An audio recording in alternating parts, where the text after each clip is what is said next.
I like to think myself as one of the most secure men on the face of the earth. That's why I ain't got no problem telling y'all that I do not like the dark. Like, I feel the dark. Like, don't take me in the dark at all. 5 reasons I think the darkness is the worst fear to have. 5. Number 1, what's in the dark don't always be there in the light. Now, I know one of the most common things for somebody to tell somebody that fears the dark is, what's there in the light is there in the dark. It ain't nothing in the dark there that ain't in the light. You a liar. Have you ever been in your living room watching TV with no lights on and that TV go off and you reach down and grab that remote, but you pick up a whole seat full of roaches or spiders of razor blades or crack cocaine? No, you probably weren't raised like I was raised. All I'm trying to say is you find things in the dark that don't be there in the light. That wall moved itself. When that light was on, that wall was over there in the area. As soon as the dark came on, the wall walked in front of me and bam, my whole face is bloody. My whole life was a Home Alone Part 2 movie. I kept bumping into stuff. I'm scared to close my eyes at night because I can't see what's happening. That's number 1. Number 2, maybe it's just me, but the darkness is deafening. Now, when the lights are on, it may just be me, but it seems like noise is being created. I don't know if it's the generators in my home, the light bulb making a noise, but when that darkness touch, when darkness fall, I ain't talking about no moving, it seems like that silence gets deafening. I can hear my blood cells bumping into each other inside my body. I can hear the hair growing back on my pews. I can hear my nails getting longer. The darkness make everything deafening. And I can't stand it. It grabs you by the throat and you just can't breathe.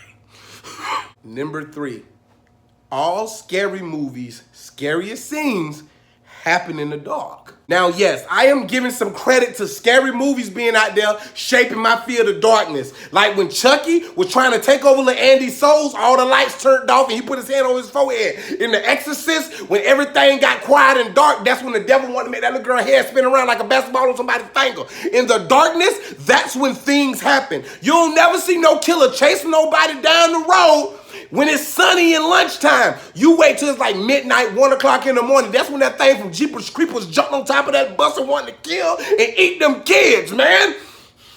The darkness promotes fear in cinema, and they've won when it came to me. Number 4, the dark is lonely. Now, I don't know what your faith is, but I'm a Christian by choice and I love the Lord. The Bible often talks about how darkness will flee from the light. But when you are sat in darkness, it's very lonely. It's very troublesome. So imagine just being in a parking lot with no lights on in a thunderstorm and no one around you. You feel like you all alone. But the light, letting the light in makes you feel welcome, makes you feel whole again, makes you feel happy. That's why the light on this side of the room is lit. Lit like a candle, lit like a tree in a holiday. Stay lit. Lit like a dude that can't stop smoking weed. All I'm saying is darkness is usually associated with loneliness. And I'm not a lonely person. I don't want to be a lonely person. I do not want to be left alone ever. That's number 4. And number 5, lack of light will trick you. Now, I know most adults, this is for the adults that's been out to a club and you've been in the club and you've been partying, you've been getting down and you've been on that person, man or woman, and them club lights come on and it's like, oh my gosh, I've been dancing with a tree the entire time. You don't know what's going down. Or you finally get to make love to that sweet person and y'all don't been on dates, but you ain't never seen them. And you go out there and y'all in that bedroom and you in the bedroom with me and you feeling my body. You say, Josh Pray got some shoulders. But as soon as Josh Pray take his clothes off, you like, you feeling stomach. And then I'm trying to look for the protection because you can't dive unless you're alive. And I grab the thing and then I have to turn on the light to grab the thing. And while I'm grabbing the thing, I look back at you and you looking at my stomach and I'm looking at the condom and you looking at my stomach and I know it ain't gonna happen because you don't see my stomach in the light. The darkness will hide the things that you think you are attracted to. That's why you always need a flashlight somewhere. You always need a flashlight somewhere. I ain't afraid of the dark, but I don't do the dark. I can't be the only one. Let me know.